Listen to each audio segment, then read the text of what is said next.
umaga mga bata! Magandang umaga din po mga guro! Kami ang magiging guro ninyo ngayon sa ating aralin. Magpapakilala muna kami. Ako si Binibining Nika o maaari niyo akong tawagin Ma'am Nika. At ako naman si Binibining Tisha. Maaari ba tayo magsitayo para sa panalangin? Sa ngalan naman ng Anak ng Espiritu Santo. Amen. Ama namin, sumasalangit ka. Sambahin ang ngalan mo, mapasa amin ang kaharian mo. Sundin ang loob mo dito sa lupa para lang sa langit. Bigyan niyo po kami ng mga kain sa araw-araw at tawarin niyo po kami sa aming mga kasalanan, gaya ng kapatawad namin sa nakasala sa amin. At huwag niyo po kami pahintulot sa tukso at iadya niyo po kami sa lahat ng masasama ng awa. Amen. Sa ngalan ng Ama, ng Anak, ng Espiritu Santo. Amen. Magsiupo na ang lahat. Ngayon naman, magsasagawa tayo ng energizer. Alam niyo ba ang kantang Bingo? Wala po. Yung there was a farmer had a farm. Ayun, oo. So, kakantahin natin yun sabay-sabay ang lahat. Okay? Opo. Okay, 1, 2, 3, go! There was a farmer had a dog and Bingo was his name. Oh, B-I-N-G-O, B-I-N-G-O, B-I-N-G-O, and Bingo was his name. Oh, there was a farmer had a dog and Bingo was his name. Oh, I-N-G-O, I-N-G-O, I-N-G-O, and Bingo was his name. Ngayon, bilisan natin. There was a farmer had a dog and Bingo was his name. Oh, N-G-O, N-G-O, N-G-O, and Bingo was his name. Oh, there was a farmer had a dog and Bingo was his name. Oh, G-O, G-O, G-O, and Bingo was his name. Oh, there was a farmer had a dog and Bingo was his name. Oh, oh, oh, oh, Bingo was his name. Oh, there was a farmer had a dog and Bingo was his name. Oh, and Bingo was his name. Oh, Maraming salamat mga bata. At dahil tapos na tayo sa ating energizer, inaasahan ko ang lahat ay handa ng makinig at makilahok sa ating aralin ngayon. So, mayroon ako dito ipapakita sa inyo. Alam niyo ba yung laro o aktibidad na tinatawag natin 4 pigs 1 word? Opo! So, yan ang gagawin natin. So,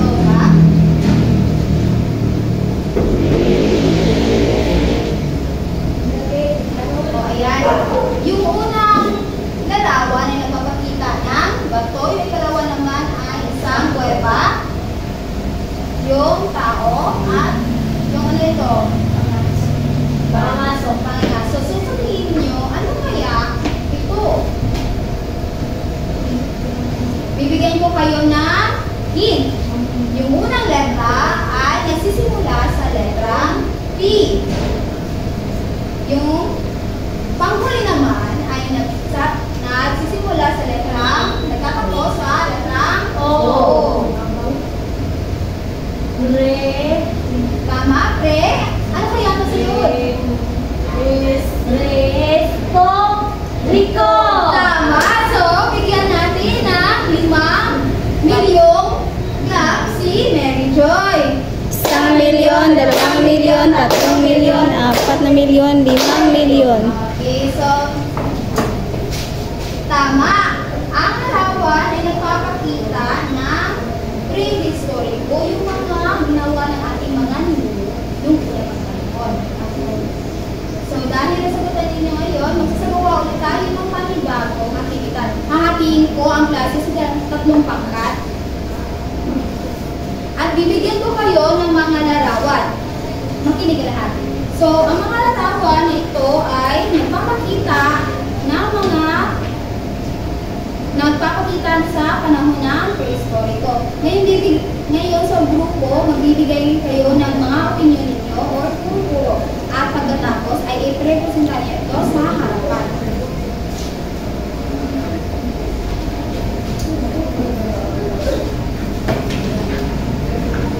So,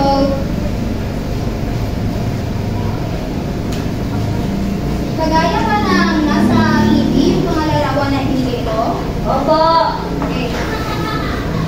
So, tapos na ba ang lahat sa pagsagot? Opo. Okay, so magsisimula tayo sa pangkat isa. Okay, tapos susunod naman yung kay Kian at susunod yung kay Mary Joy. So, sumunod tayo sa pangkat isa. So, Ishi, base sa mga larawan, ano yung observasyon, no? Ang aking obserbasyon sa tatlo larawan ay ginagamit noong unang panahon sa pagpatay ng mga hayop at paggawa ng mga sandata. Tama. So, maraming salamat, Ishi. Bigyan natin ng 2 bagsak si Ishi. Okay, ngayon naman, ang pangkadalawa. Ano kaya ang nakikita ninyo? Ano yung observasyon sa mga larawan? Ano yung masasabi? Sa pangalawang larawan ay ang pamumuhay ng mga tao sa sinaunang panahon. Tama. Okay, maraming salamat, Lian. Bigyan natin ng 2 bagsak si Lian. Ngayon naman, ang panghuling grupo, yung pangkatatlo.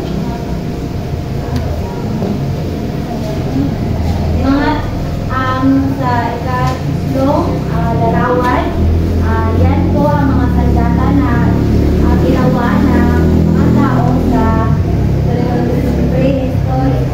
Tama. So, bigyan natin ulit ng 2 bagsak si Mary Joy. Okay, lahat ng iyong mga sagot ay tama. Ngayon, ang aking katanungan. Ano ang masasabi niyo sa bawat larawan? Ulit, ito ay nagpapakita ng pamumuhay ng mga kagamitang ginamit at yung paano pinatay ang mga hayop. Sa tingin niyo, ano kaya ang naitulong ng sinaunang tao sa kasalukuyan nating pamumuhay ngayon? Anyone? Ano ang naitulong ng sinaunang tao sa kasalukuyang pamumuhay natin ngayon? Ishi, kayo? Ang natutulong nila ay sila ang ating ancestor at nadala natin ang kanilang ginagawa noon sa ngayon. Tama! Bigyan natin ng 5 bagsak si Ishi. Napakasipag. So, yung nasa larawan, no, ano ang kailangan na itulong? So, dahil yung mga tinulong natin, yung kung ano yung mga nakagawian nila, ay ginaya natin ngayon. Ngunit, mas improve, diba? Mayroon lang tayong mga tinatawag na mas naka-advance na teknolohiya upang mas mapadali ang ating mga trabaho. Okay, so sa pangatlong tanong, sa inyong palagay, ano kaya ang ating paksa ngayon? Base sa ating aktibidad na ginawa ngayon, the 4 piece 1 word, at yung pagpapakita ng mga larawan, ano kaya ang ating aktibidad? Ang ating tatalakayin ngayon. Tatlong panahon prehistoriko. Tama, tayo ay magtatalakay sa 3 panahong prehistoriko. So, una natin talakayin ang pinakauna, yung panahong paleolitiko o tinatawag natin panahon ng lumang bato. So, sa panahong ito, ang mga tao, tinatawag natin silang taong tabong. Naninirahan sila sa mga unit. Ano ba yung unit? Yes. Yung unit ay tinatawag din kuweba or yung cave. So, dyan sila naninirahan. At ang kanilang pangunahing panghabuhayan or pagkuha nila ng kanilang pagkain ay nangangaso. At namumuha sila ng mga halaman. So, hahanap sila ng mga usan, ng mga pangulong para ito ilang taniin. So, ayan. Meron ako isang larawan. At ang kanilang pangunahing kagamitan ay bato. So, pinapakinis nila yung bato at ginagawa nila itong kasangkapan sa paghuhuli ng mga hayop. Ayan. So, mula noong 1962 at 1970, nagpunta sa ni Robert Fox. Isa siyang dayo pumunta dito sa Pilipinas at nidiscovery siya ng mga artifacts. Nadiscoveryhan niya yung mga buto ng taong tabon at saka yung mga buto ng mga baboy na mo at usa sa isang kuweba or sa isang unit sa Palawan. Natawag niya siyang tabon sa Palawan. Doon niya nadiscoveryhan yung mga buto at yung mga tinapyas na bato na kanilang ginagawa. So, ito yung kuweba ng Tabon sa Palawan. So, kung yung imagine that, dito nakatira yung mga ninuno natin. Yung pinakauna, yung panahon ko ng Paleolito. Wala pa silang permanenteng bahay. Palipat-lipat sila kung saan mayroong maraming hayop. Doon sila naninirahan.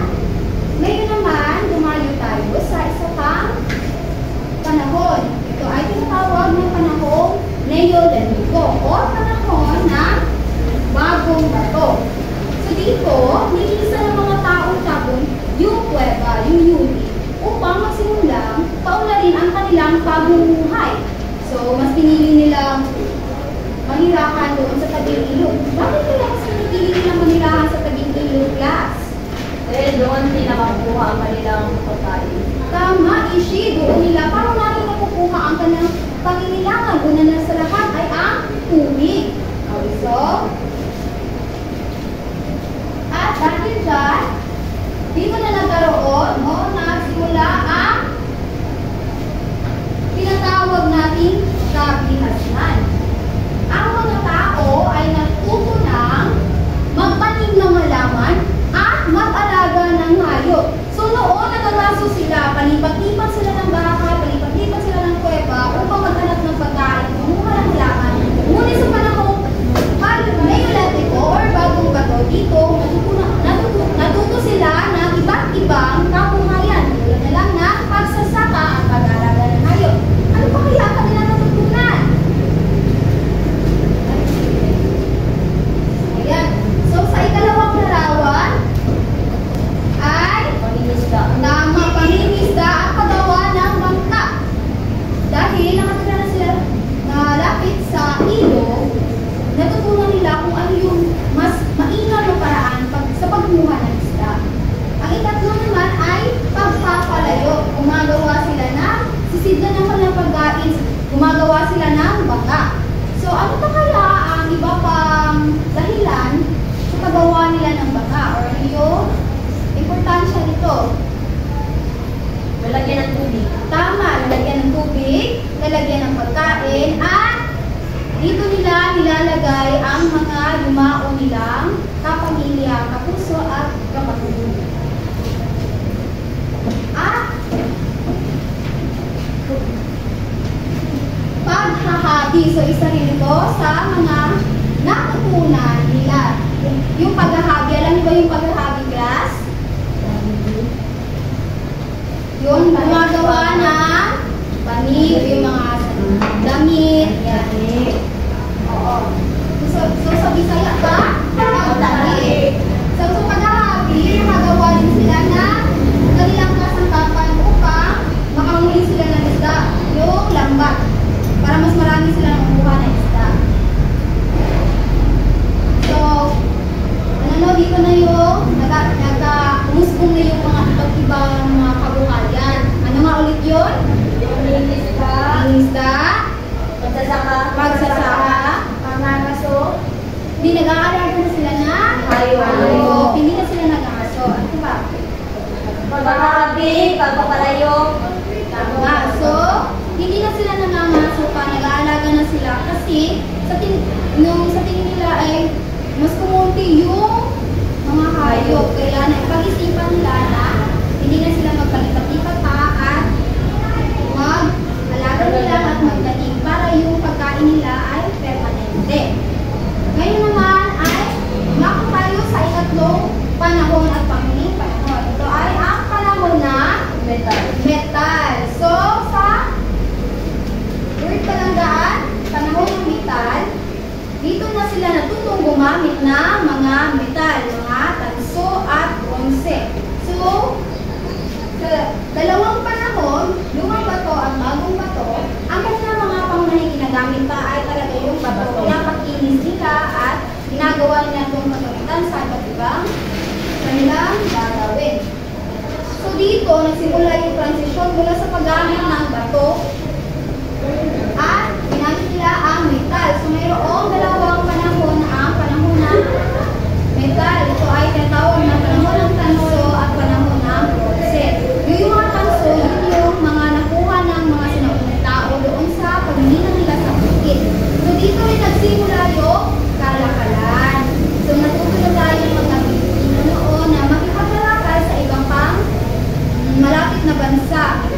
nagkaroon na dito ng transaction. So, ano na ulit panahon, nagsimula na matuto ang mga tao na mabuhay at hindi naman naso. Tama, panahon ng bagong bato, tinatawag natin panahon. Dito nagsimula talaga yung kabihasnan. Nagkaroon na ng pagpapanggap-panggap. Yung mga lalaki, sila yung talagang naatasan doon mangisda, magsaka at mag-alaga ng hayop. Kung dito, ang mga babae naman, sila yung naatasan sa ano kaya? Sa palagay ninyo? Mapaghahabi at magpapalayo. Dahil ito ay tinatawag natin magaan lang yung trabaho, hindi siya ganun kakilat. So, 3, 2, start.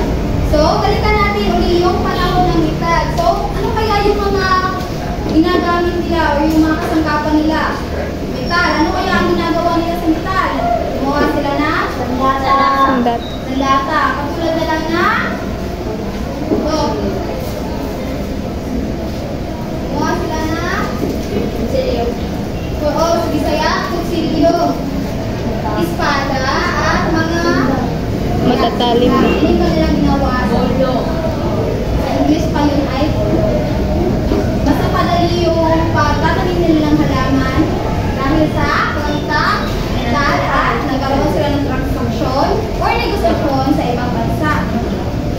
Ngayon ay dadako tayo sa aktibidad na pangunahan ni Binibining siya. So ano nga uli yung mga panahon tinatalakay ni Binibining Mika kanina? Panahon paleolitiko, panahon neolitiko, at panahon metal. So ngayon, mayroon tayong pangkatang gawain. Kumuha kayo ng isang buong papel at gumawa kayo ng table matrix. Itala ang mga mahalagang natuklasan at paraan ng pamumuhay sa bawat panahon. Halimbawa, sa panahong paleolitiko, ano ang mga mahalagang natuklasan ninyo at ano ang mga paraan ng pamumuhay ng kanilang pamumuhay? Tapos na ba kayo sumagot? Hindi pa ba? Tapos na ba? Tapos na po. Tapos na po. Ipasa ang papel sa harapan. So, manaman mo sa inyong group activity mo, proceed ka sa pagsusulit. Baa inyong quiz notebook o ansiri ni ang 5 ka questions. So, tagaan mo o 10 minutes para mag-answer.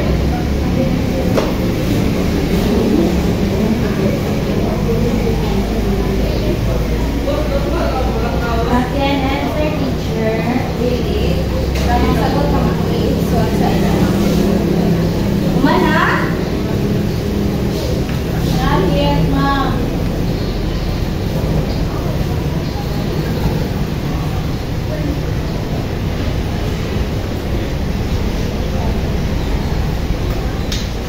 Na?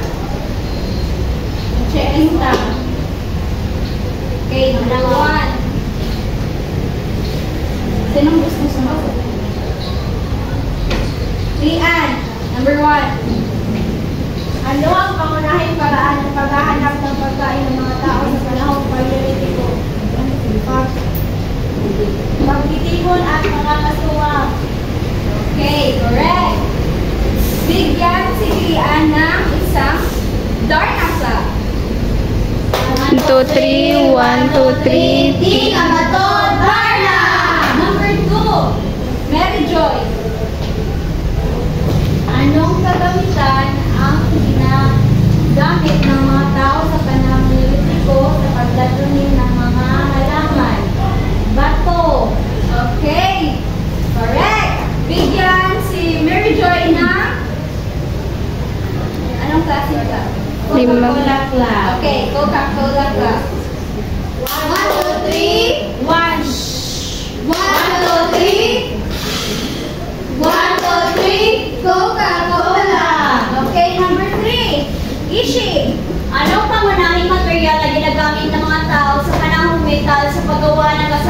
kasapang pang-araw-araw. Letter C, tanso at bakal. Okay, very good.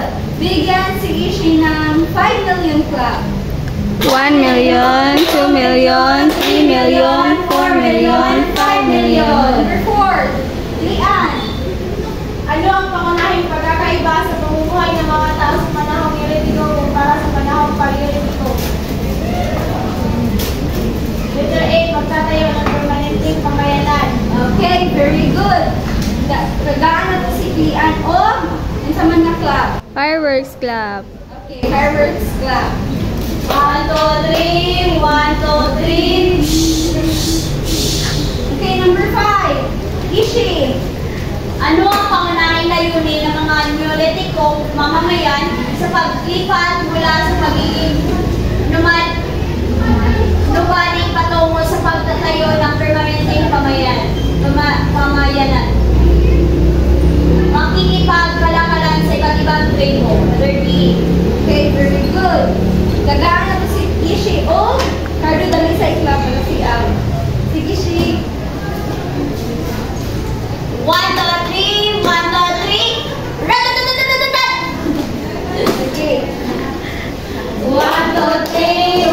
1, 2, 3. So, karon kumanaman ta sa ato ang pagsusulit. Balihog ko po sa inyong assignment notebook o nakiha ang inyong assignment. So, basahin ang nasa pahina 78 hanggang 79 at sagutin ang mga sumusunod. Ilagay sa border na ang iyong sagot. Tapos na po, ma'am. Okay. Binibining ka. Okay. So, dahil tapos na kayo sa inyong pagsusulit at pagkatagawain, magsasagawa ulit tayo na summary kung ano talagang tutunan kayo. Ano nga ulit yung panahong bato? Panahong Paleolitiko or lumang bato. At lang, pangunahing kasangkapan ay sige, Lian. Ang kailan pangunahing kasangkapan, ma'am, ay bato. Tama. So, ano naman yung mga pangunahing kabuhayan nila? Ishi. Ang pangunahing kabuhayan nila ay pangangaso at pangangalap ng pagkain. Tama. So, ang kinapangunahing kabuhayan ay pangangaso at pangunguha ng mga halaman. Ngayon, dito tayo sa panahong Neolitiko o bagong bato. Ano-ano ang mga na-discovering kabuhayan ng ating mga ninuno noon? Mary Jo. Magbigay ng dalawa lang. Pangingisda, ma'am, at Pangingisda at pagsasaka. tama, pangingisda at pagsasaka. Saan sila mas piniling manirahan? Lian. Kabilang ilog, ma'am. Mas tabi ng ilog. Bakit? Dahil nandoon ang kanilang pangunahing pangangailangan yung tubig. So ano pa yung mga kabuhayan? Ishi, magbigay ulit ng dalawa. Pangangaso po, ma'am, at pagsasaka. Hindi yung, tapos na yan, yung ano? Pagpapalayok at pagpapahabi. Tama. At sino yung mga naangkasan sa pagpapalayok at paghahabi? Mga kalalakihan ba or mga kabaihan? Ang sa iher po, ma'am. Tama, mga kababaihan. Ngayon, dito sa panahong metal, ano yung pangunahing kasangkapan nila? Danso at Bronze. Tama. At ito yun ay nakita or nakuha nila sa pagmimina sa saan? Sa kuweba. Sa bundok. Hindi sa kuweba. Yan yung tinitira ng mga taong nabuhan sa Paleolitiko. Ngayon, dito sa panahong metal, natuto silang makipag-ano? Kalakalan. Nakipagkalakalan sila sa Ibang malapit na bansa. ibang tribo at malapit na bansa. So, noon, tinatawag sila ang ibang tribo. Ayan. Saan ulit nagsimula yung tinatawag nating kabihasnan? Neo. Panahong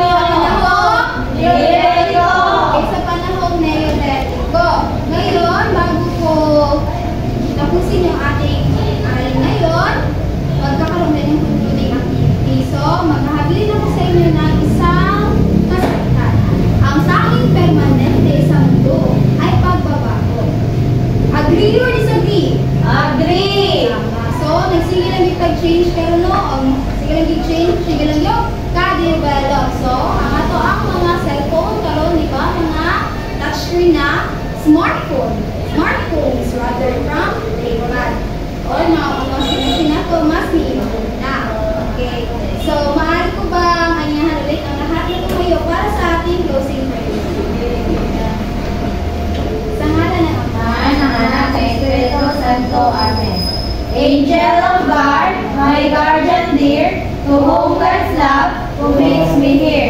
Ever this day, be at my side, to light and guard, to rule and guide. Amen. In the name of the Father, the Son, and the Holy Spirit. Amen. So, paano